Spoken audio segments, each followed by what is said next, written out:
ပိုင်းလေးရဲ့ဆောက်မှာတော့တေရွားကြီးဖြစ်တဲ့ကန်ရန်ဟာအသေးတန်ပြေးနေခဲ့ရင်နောက်ကနေလေကားနဲ့လူတယောက်ကသူ့နောက်ကိုတိမ်မိန်လိုက်နေခဲ့ပြီးတနေရာရောက်မှာတော့ကန်ကိုဖုံးဆက်လိုက်ပေမဲ့ကန်ကလည်းဖုံးမကန်ခဲ့တာကြောင့်ဆက်ပြေးဖို့လှုပ်တဲ့ချိန်မှာပဲခုနကကားကအချိန်နဲ့မောင်းလာခဲ့ကအပြေးထန်ဝင်တိုက်တော့ခဲ့ပါတယ်ပြီးတဲ့နောက်ကားကိုပါကင်ထိုးလိုက်ရင်ကားလေးကတက်တိပစ္စည်းတွေကိုယူလိုက်ပါတယ်ပုံထဲကသူတေချာကြည့်ရင်တော့ဂျေဦးလို့ထင်ရပေမဲ့မတဲမကွဲဖြစ်နေခဲ့ပြီးတစ်ပတ်မှာကန်ရန်နဲ့တူတငယ်ချင်းကလည်းညာကြီးချိန်မတော်ကျောင်းရဲ့လောကရေးစီရောက်လာကနှစ်ယောက်တည်းပစ္စည်းမေးကြံခဲ့လို့ဆိုကဆောင်းကိုခွင်တောင်းလာခဲ့တာကြောင့်အချိန်10မိနစ်ပဲရမယ်လို့ဆိုရင်ကန်ရဲ့တငယ်ချင်းကမင်းပြောတာတေချာလားလို့ဆိုလိုက်ပြီးရီယန်ရဲ့လောကပတ်စော့ကိုထည့်လိုက်ပြီးတဲ့နောက်မိဘနဲ့ရှာတော့ဆိုတဲ့အတွက်ဒူလက်တကားကိုဖွင့်လိုက်ရင်ဂျေးနဲ့ရီယန်တို့ရဲ့အရင်ကပုံလေးတွေကိုမြင်လိုက်ရတဲ့ကြောင့်ကြည့်နေတဲ့အချိန်တွေ့ပြီလားဆိုရင်မင်းကဓာတ်ပုံထဲမှာဘာရှိလို့ကြည့်နေရလဲဆိုတဲ့အတွက်ထူးဆန်းလို့ဆိုကပုံထဲကဂျေးကိုကြည့်ရင်မင်းကဒီလိုလဲရေတတ်တာပဲလားလို့ဆိုလိုက်ပါတယ်တစ်ဖက်မှာခရီးရန်ကလည်းကားစီးနေရင်အရင်ကဂျီးနဲ့တူရှိခဲ့တဲ့အချိန်တွေကိုတတိယနေခဲ့ကအဲ့အချိန်နိုင်ငံခြားအလုပ်ကိစ္စနဲ့တွားနေတဲ့တူမေစီကဖုန်းဝင်လာခဲ့ပြီးငါတားလေးမနေ့ကဘလို့နေလဲဆိုတာကြောင့်ဘာကိုလဲမေးတဲ့အခါညကပါတီမာတုန်းကနေအမိန်ပေးရမယ့်သူတွေကိုမြင်လိုက်တော့လို့ဆိုရင်အမေကမင်းကိုဘယ်မိဘမှမပေးနိုင်တဲ့ချစ်တွေပေးမှာပါလို့ဆိုကနင်းရှိမှရှိနေတဲ့ဝန်ထမ်းတွေနဲ့သူတို့မိသားစုတွေရဲ့အနာဂတ်ကိုမင်းကပဲတာဝန်ယူရတော့မှလို့ဆိုရင်အဲ့ဒါကြောင့်ဒီကြီးမြတ်တဲ့တဖူပန်ဆိုင်ခွင့်ကိုထိန်းသိမ်းထားဖို့အတွက်ကောလာဟာလာတွေတဲ့မပါစေနဲ့လို့ဆိုကဖုန်းချလိုက်ပါတယ်အရောက်တော့လေသူ့ရဲ့စီမံခန့်ခွဲရေးဝန်ထမ်းကသူ့မေရဲ့အမိန့်တိုင်းခက်ခက်ရွေးချယ်ထားတဲ့စီမံခန့်ခွဲရေးဘာသာရဲ့အတွက်စိုးတက်ကလူကပါမုခချိုးဒီပကုန်တော်ရေးဘာသာရဲ့အတွက်ဟာဘတ်တက်ကလူကပါမုခဆုံးတို့ကတင်ကြပေးမှလို့ဆိုရင်ကုမ္ပဏီကြီးတစ်ခုရဲ့အနာဂတ်ခေါင်းဆောင်တယောက်အတွက်မဖြစ်မနေလိုအပ်တဲ့တင်ကန်းစာတွေလို့ဆိုကမနေ့ပြန်မနေ့9နာရီစမှလို့ဆိုရင်အချိန်ကြီးပြန်လဲချိန်ကြီးဖို့တော့ခက်ခဲပါလိမ့်မယ်ဆိုတဲ့အတွက်အသက်16နှစ်နဲ့အထက်တန်းပဲရှိသေးတဲ့သူကတောင်းတာတွေကလည်းအများကြီးလုံနေရသေးတယ်လို့ဆိုကအဲ့လောက်ကြီးဒီလိုလို့လားဆိုတဲ့အတွက်ပြင်မန်းတော်နားလေပေမဲ့ဓာတုမေရဲ့အမိတ်မဲလို့ဆိုလိုက်တဲ့အတွက်စိတ်ပြတ်စွာထွက်တော်ခဲ့ပါတယ်နောက်နေမနေ့တော့ရီယန်ကဂျင်းဝင်ရောက်လာခဲ့ပြီးဂျင်းမေကတော့ရင်းကြီးဟေးလာချပြီးကရီယန်ကစားကျင်နေဆိုလို့တကူးကချက်ထားတာလို့ဆိုရင်အဖေကဘာလုပ်နေရလဲသူတို့နှစ်ယောက်အေးအေးဆေးဆေးစကားပြောကြပါသေးလို့ဆိုကထွက်တော်ပြီးတဲ့နောက်ရီယန်ကလည်းရင်းကြီးဟေးကိုတောက်လိုက်ကဒါကရိုးရိုးရင်းကြီးဟေးပဲကိုငါ့အိမ်မှာဘာလို့ဒီလိုရတာမရတာလဲဆိုတဲ့အခါဂျင်းကမင်းအိမ်မှာကမ္ဘာအဆင့်ဝင်စပုံမှုဝင်တန်းတွေရှိနေတာကိုမကောင်းနေရတာဘာရှိအောင်လဲဆိုတာကြောင့်ရှိတာပေါ့လို့ဆိုလိုက်ကငါ့အိမ်မှာကြငါကအမြဲအထီးကျန်ပြီးတယောက်တည်းပဲစားနေရတာမင်းတို့အိမ်မှာကြတကယ်ကိုမိသားစုဆန်ဆန်လေးဆိုတဲ့အတွက်ဂျင်းကအဲ့ဒါဆိုလဲနေတိုင်းလာစားလေလို့ဆိုလိုက်ရင်မင်းလာတော့ငါလည်းအပေါ်ရတာပေါ့ဆိုတဲ့အခါနောက်လည်းမြဲလာစားမယ်လို့ဆိုလိုက်ပါတယ်အခုငါတွေးနေမိတာကဂျီငါနဲ့အတူရှိနေတာငါတို့ရဲ့တကယ်ကိုတဘာဝဆန်လုံးနေလို့ဆိုလိုက်ပြီးအခုတူမရှိတော့ငါတို့တခုခုမရှိတော့တလို့မျိုးစိတ်ရမ်းပိန်ပန်းနေရတယ်လို့ဆိုလိုက်ကအရင်ကဆိုစိတ်ရမ်းပူပန်တတ်တဲ့ငါကြောက်လေးကဒီလိုတွေဘာလို့လုပ်နေရလဲဆိုတာတူမတိတော့ဘူးလို့ဆိုလိုက်ပါတယ်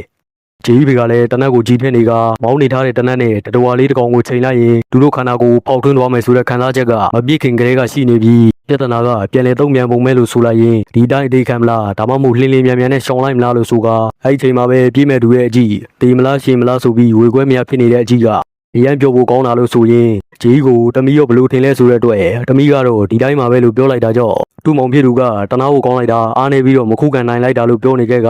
မဲလိုက်ကွေးမှာတရားမှာကြောက်လို့ကိုနဲ့ပြေးနေတဲ့တနာကိုကောင်းတဲ့တလိษံတွေနဲ့တူတယ်လို့အဖေကတော့ထင်နေဆိုတဲ့အခါသူ့မောင်ကပညာတင်စုရကျောင်းသားနဲ့များဆိုကရည်နေကြရင်နေကအဲ့ဒီလိုကောင်းတွေပဲကြိုက်တာလားဆိုပြီးရည်နေတဲ့အချိန်အဖေဖြစ်သူကပါချလိုက်ပြီးဒါကမင်းပြောရမယ့်စကားလားဆိုကမောင်းထုတ်လိုက်ပါတယ်ပြီးတဲ့နောက်တနာမိရဲ့တကယ်တနာဖို့ကောင်းတဲ့ပညာတင်စုရကျောင်းသားလေးမို့တမီးကဂီယူဆိုင်ပေးအောင်မှာဆိုပြီးတကယ်ချင်းတွေကြားမှာအထင်လွဲစရာဖြစ်သွားခဲ့လို့တမီးတောင်းပန်ပါတယ်လို့ဆိုတဲ့အခါတမီးတင်ကန်းစာရနေပြီလို့ဖေးထင်နေတာတနာတဲ့ချင်းဆိုတဲ့ခံစားမှုကဘာကိုဦးတည်လဲဆိုတာကိုလို့ဆိုရင်အရင်တစ်ခေါက်ကအဲ့ဒီကလေးနဲ့တင်မလုံလောက်သေးဘူးလားဆိုတဲ့စကားကြောင့်ဘာမှမပြောနိုင်ဖြစ်သွားခဲ့ရပြီးဒီကျေးဇူးကြောင့်သာဂျူရှင်းနဲ့ဂျေယူရန်ဘက်တွေဆိုတဲ့ကောလာဟာလာတွေလည်းပျောက်ကုန်တာလို့ဆိုလိုက်ကနယူးယောက်ကိုတွားဖို့အတင်းပြင်ထားတော့လို့ပြောလိုက်ပါတယ်သူမထွက်လာတဲ့အချိန်သူမမောင်က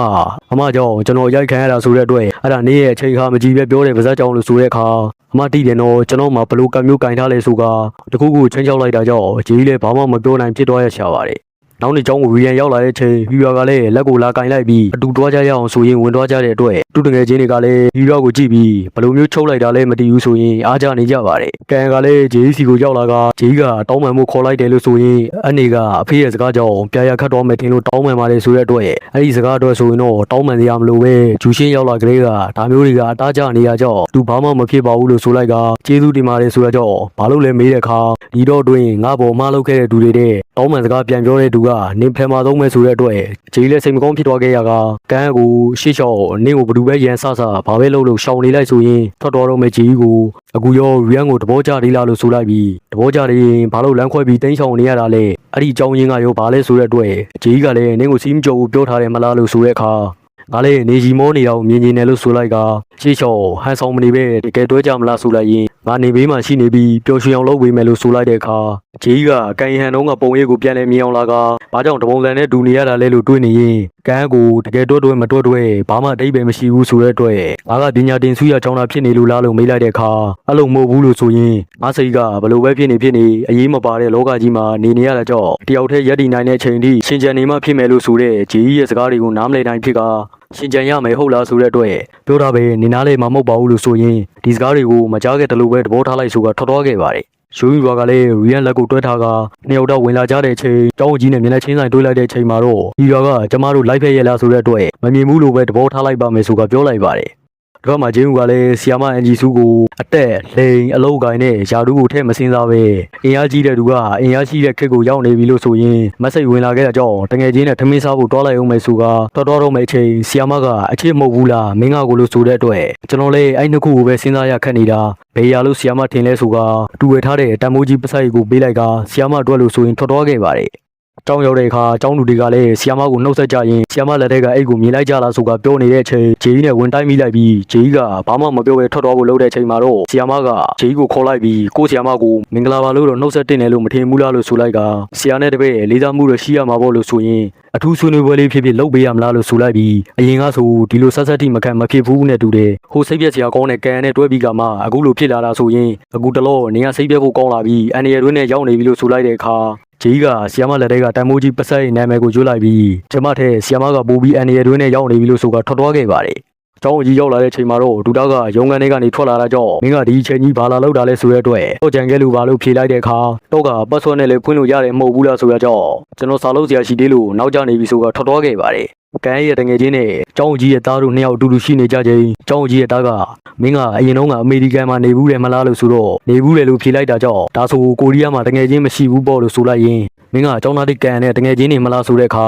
ငင်းမို့လောက်လိုက်ပေမဲ့ဟိုနေ့ကမင်းတို့ကငါမြင်လိုက်တယ်လို့ဆိုရင်ငါကနှုတ်လုံပါတယ်လို့ဆိုလိုက်ကဒါနဲ့ကျောင်းသားတိကန်နဲ့တီးသွားတဲ့ကန်ဟန်တို့ကရုပ်ချင်းတူတယ်နော်ဆိုတာကြောင့်ကန်ရဲ့တငယ်ချင်းလည်းမျက်နှာပြတ်သွားခဲ့ရပါတယ်ပြီးတဲ့နောက်ကန်အစီကိုဗီဒီယိုဖိုင်တစ်ခုရောက်လာခဲ့ကသူကကိုဖွင့်ကြည့်လိုက်တဲ့အချိန်မှာတော့ဗီဒီယိုထဲမှာသူ့ကိုစီနီယာချပူးတို့ဖွဲ့ကအနိုင်ကျင့်နေကြတာကိုမြင်လိုက်ရပြီးဒါတော့ကန်ဟန်ရဲ့ဘောပင်ထဲမှာကင်မရာကိုဂျင်းဦးတို့ကထည့်ခိုင်းခဲ့တာမဟုတ်ပဲကျောင်းကြီးရဲ့တားကပဲဘယ်သူမှမသိအောင်တမင်တကာထည့်ထားခဲ့တာဖြစ်ကကန်ကလည်းဗီဒီယိုကိုကြည့်နေရင်ဒေါတာထွက်နေတဲ့အချိန်ရိုးရွာရောက်လာခဲ့ကနင်ကကိုကျေးဇူးမတင်ဘူးလားလို့ဆိုလိုက်ရင်ထူးချုံတဲ့ကျောင်းသားတွေတော့ဂျေကြီးဖေနဲ့တွေးဖို့ခက်ခဲတယ်လို့ဆိုလိုက်ကငါမိတ်ဆက်ပေးခဲ့တဲ့အတွက်လို့ဆိုတဲ့အခါကန်ကလည်းအဲ့ဒါနင်ဂျေကြီးကိုပြဿနာတက်အောင်တမင်တကာလုပ်ခဲ့တာမလားတောင်းမှန်မှာနေလေးလို့ဆိုလိုက်တော့တောင်းမှန်မှာငါမဟုတ်ပဲနေဆိုကနင်ဂျေကြီးနာမှာရှိနေတဲ့ကြောင့်ဒီလိုဖြစ်ရတာလို့ဆိုလိုက်ပြီးစိတ်ဝင်စားစရာအကြောင်းလေးတစ်ခုပြောပြရမလားလို့ဆိုကအရင်တုန်းကလည်းနင်းလိုမျိုးចောင်းသားတယောက်ရှိခဲ့ဘူးတယ်လို့ဆိုရင်နောက်ဆုံးမှာအတူဘလို့ဖြစ်သွားတယ်လို့ထင်လဲဆိုတဲ့အတွက်ခီရီရဲ့ကြောင့်တည်သွားတဲ့ပညာတင်စုရចောင်းသားမလားဆိုတဲ့အခါခီရီယန်က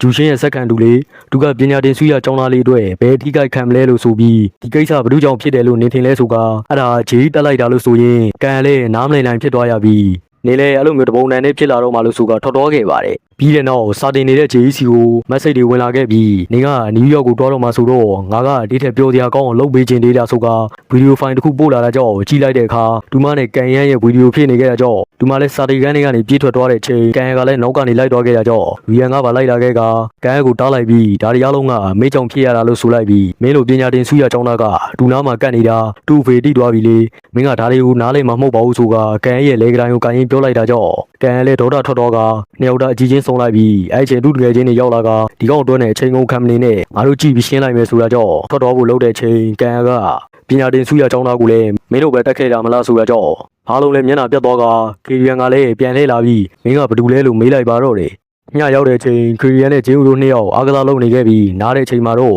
ရီယန်ကဂျင်းဦးကိုဟိုပညာတင်စုရចောင်းသားရဲ့နောက်ကျောင်းကိုစုံစမ်းပေးလို့ရမလားလို့ဆိုရင်အဲ့ဒီကောင်ကဒီကိုဆဆရောက်ကြတဲ့ကအမြဲတမ်းကြောက်ချင်အောင်ဆောင်ပြီးငါ့ကိုလိုက်နှောက်ယှက်နေရတာဒီကောင်မှာအကြောင်းရင်းတစ်ခုတော့ရှိရမယ်လို့ဆိုလိုက်ပါတယ်ခီယာနဲ့ဂျီတို့ကလည်းစကားပြောနေကြကြကဂျီကငါစုံစမ်းခိုင်းထားတဲ့ကိစ္စရောဘလို့လဲဆိုတဲ့အတွက်နင်းကိုစာပို့နေတဲ့လူကဂျူရှင်းထဲမှာပဲရှိတယ်လို့ဆိုလိုက်ကဒါကငါနင်းအတွက်နောက်ဆုံးလုပ်ပေးနိုင်တာပဲဒီနေ့ကစပြီးနင်းနဲ့ငါတကယ်ချင်းမလုပ်တော့ဘူးလို့ဆိုလိုက်ပြီးအမှန်တိုင်းပြောရရင်ငါလည်းရီယန်ကိုကြိုက်နေခဲ့တာဝူဂျိုရဲရလို့ဆိုရင်နင်းကိုလည်းငယ်ငယ်လေးကတည်းကခင်လာရတဲ့အရင်အနည်းဆုံးအခြေဆုံးတကယ်ချင်းဖြစ်တာကြောင့်ငါကဒီခံနေပေးခဲ့တာလို့ဆိုလိုက်တော့ဂျီကနင်းနဲ့ရီယန်ကလိုက်ဖက်ပါတယ်ဆိုတဲ့စကားကြောင့်မျက်နှာပြတ်သွားခဲ့ရကဂျီကလည်းပါထားရိုက်ချင်လောက်ဒီစိတ်တို့ပေမဲ့နင်းပြောတဲ့အတိုင်းတကယ်ချင်းနေမဟုတ်တော့ကြောင့်ဘာမှမလုပ်တော့ဘူးဆိုတာထွက်သွားခဲ့ပါတယ် ဒီရွာကလည်းအိမ်ပြန်ဒူနဲ့ဂျီတို့နှစ်ယောက်နိုင်ငံကပုံရိပ်တွေကိုပြန်လည်စဉ်းစားနေရင်ငိုနေခဲ့ပါတယ်ပြီးတဲ့နောက်ဂျီဖေကဂျီကိုဒူနဲ့ရင်းနှီးဆုံးလောက်ဖို့ကိုင်းပဲဥက္ကဋ္ဌဘတ်ဆိုသူရဲ့တားဖြစ်ဒူနဲ့တွေ့ဆုံပေးဖို့အတွက်ခေါ်လာခဲ့ရင်အဖေကဒီညမင်းတို့နှစ်ယောက်တွေ့ဆုံမှုပဲရည်ရွယ်ထားပေမဲ့ဥက္ကဋ္ဌဘတ်နဲ့ဂျေယူလုပ်ငန်းစုရဲ့လျှက်စစ်ကပြဿနာကိုဆွေးနွေးစရာလေးရှိသေးလို့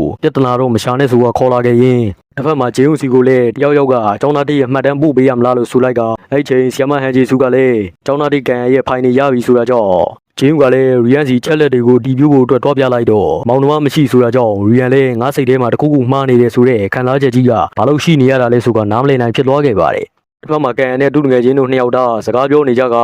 ကန်ကအဲ့ဒီဗီဒီယိုပို့တဲ့ကောင်ကငါနဲ့ကန်ရန်ကညီကိုတွေဆိုတာကိုတီးလို့ပို့တာဆိုကပြောပြနေခဲ့ရင်ခုနေ့ကလည်းရုံးရွာကသူချီရောက်လာခဲ့ပြီးအဲ့ဒီကိစ္စကခေရီယန်တို့နဲ့မဆိုင်ပဲဂျေးကြောင့်လို့ပြောတယ်လို့ဆိုရင်ငါကတော့လုံးဝမယုံဘူးဂျေးကတော့ဒီလိုလုံးဝမဟုတ်ဘူးလို့ဆိုကပြောနေခဲ့ကြပါတယ်ဂျီကိုတော့အတုဖေကဥက္ကဋ္ဌဘတ်ဆိုသူရဲ့တားဖြစ်သူနဲ့မိတ်ဆက်ပေးနေခဲ့ရင်အဲ့ဒီနေ့တုန်းကရီယန်နဲ့အထင်လွဲခဲ့မိတဲ့အတွက်တောင်းပန်ပါတယ်လို့ဆိုကတကယ်တော့အဲ့ဒါကဂျီဖေရဲ့လောက်ဖို့ကင်ပဲတယောက်ဖြစ်တဲ့ဥက္ကဋ္ဌဘတ်ပဲဖြစ်ကအပိုင်းတုံးမှာတုန်းကအခေရီယန်အမေရဲ့အကြံပေးလို့ပြောလိုက်မိတဲ့အတွက်ကြီးစုသူတွေကိုအထူးတလဲတောင်းပန်နေပါတယ်ခင်ဗျာဥက္ကဋ္ဌဘတ်ရဲ့တားကလည်းဂျီကိုနေယူရောက်လာရင်အားလုံးသူတောင်းဝင်ယူပြီးစောင့်ရှောက်ပေးပါမယ်လို့ဆိုလိုက်ပြီးပွဲရပြီးတော့ငါနဲ့တန်းပြီးလက်ထက်ရမယ်ဆိုတဲ့အတွက်သူ့ဖေကလည်းတူတာကအရင်ဆိုဘယ်လိုကိစ္စမျိုးပဲဖြစ်ဖြစ်ဒီလောက်ထိအလင်းလိုတာတစ်ခါမှမတွေ့ဘူးလို့ဆိုကပြောနေခဲ့ကြရင်ဂျီလည်းစိတ်ညစ်ညစ်နဲ့တန်းစင်ကန်းနဲ့ဝင်လာခဲ့ပြီးပြန်ထွက်လာတဲ့အချိန်မှာတော့ဥက္ကဋ္ဌဘတ်ရဲ့တားကသူ့ကိုနယူးယောက်မှာသူကခွေးလေးတွေအများကြီးမွေးထားတဲ့အကြောင်းပြောပြနေတဲ့အချိန်ဂျီစီကိုမက်ဆေ့ဝင်လာခဲ့ကအပြင်ထွက်သွားခဲ့တာကြောင့်သူလည်းလိုက်လာခဲ့ပါတယ်ဂျီကလည်းမက်ဆေ့ကိုကြည့်လိုက်တော့သူမှကိုဝင်ရနေတဲ့အချက်ပြပုံဖြစ်နေခဲ့ပြီးသူမှလည်းစိတ်တွေမုန်းကြလာက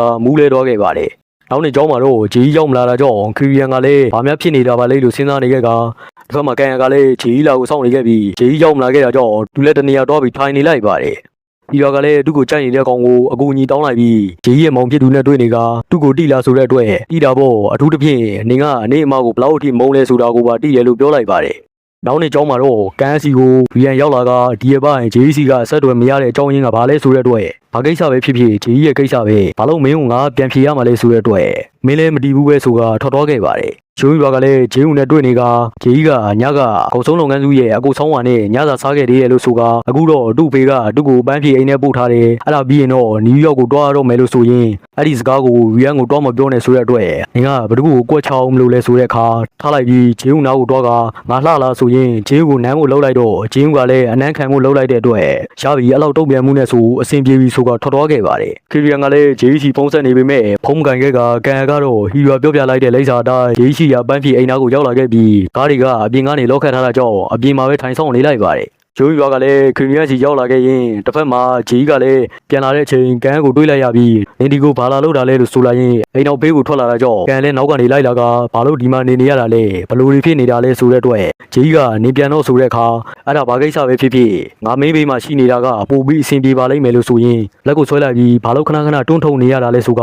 နေပုံစံကအရန်ပင်ပန်းနေပြီလို့ဆိုလိုက်ပြီးဂျီကလက်ကိုလှုပ်ဆိုတဲ့အခါမလုပ်ဘူးဆိုတာကြောင့်နင်ကဘာလို့ပေးနိုင်မှာမလို့လဲလို့ဆိုလိုက်ပြီးဘယ်သူမှမသိတဲ့လူတစ်ယောက်ကချင်းချောက်တာခံနေရတယ်ဆိုတဲ့အတွက်ကန်ကလည်းချင်းချောက်တယ်ဆိုတော့မင်းကဘာအပြစ်လုပ်ထားလို့လဲဆိုတဲ့အခါလူတက်ခဲ့တာလို့ဆိုတာကြောင့်ကန်လည်းအံ့ဩသွားခဲ့ရပါတယ်ခရီးရန်စီရောက်လာတဲ့ရုံးရွာကလည်းခရီးရန်ကိုအခုဂျေးကအပန်းဖြေအိမ်မှာရှိနေတယ်လို့ဆိုရင်အဲ့ဒီမှာပြင်ဆင်ပြီးတာနဲ့နိုင်ငံခြားကိုတွားရတော့မှလို့ဆိုလိုက်ကကန်လည်းအဲ့မှာရှိနေရလို့ဆိုကပြောလိုက်ပြီးဘာပဲဖြစ်ဖြစ်နင်တားလို့လည်းမရတော့ဘူးဆိုကငါနဲ့တကယ်တွဲကြရအောင်ငါလည်းနင်းကိုကြိုက်တယ်လို့ပြောနေတဲ့ချိန်ခရီးရန်ကတော့ဂျင်းကိုထပ်ဖို့ပေးထားတဲ့ပုံတွေကိုကြည့်လိုက်တဲ့အခါပုံထဲမှာကန်နဲ့ကန်ရန်တို့နှစ်ယောက်အတူတူရှိနေတာကိုတွေ့လိုက်ရပြီးအတွင်တူအမွှာညီကိုဆိုတာကြောင့်သူတို့ပန်းပြေစကိုင်းမှာရှိတာတေချာလားဆိုကချက်ချင်းလိုက်တော့ခဲ့ပါတယ်အဲ့ချိန်ကန်ကလည်းမင်းကဘ누구ကိုတိုက်ခဲ့တာလဲဆိုတဲ့အခါကျောင်းသားတိတ်ကန်ရဟန်ကိုလို့ဆိုလိုက်တဲ့အဖြေကြောင့်ကန်လည်းဆုံးတော့ခဲ့ရပြီးငါကအတူညီပဲလို့ပြောလိုက်တာကြောင့်ဂျီလည်းအံ့ဩသွားခဲ့ရကသူ့ကိုကြည့်လိုက်ပြီးမင်းတက်လိုက်တဲ့ကန်ရဟန်ကငါကိုပဲလို့ဆိုလိုက်ရင်အပိုင်းလေးကလည်းဒီညလေးမှာပဲဆုံးသက်သွားခဲ့ပါတယ်ခင်ဗျာခမီဆုံးအပိုင်း9ပါခင်ဗျာ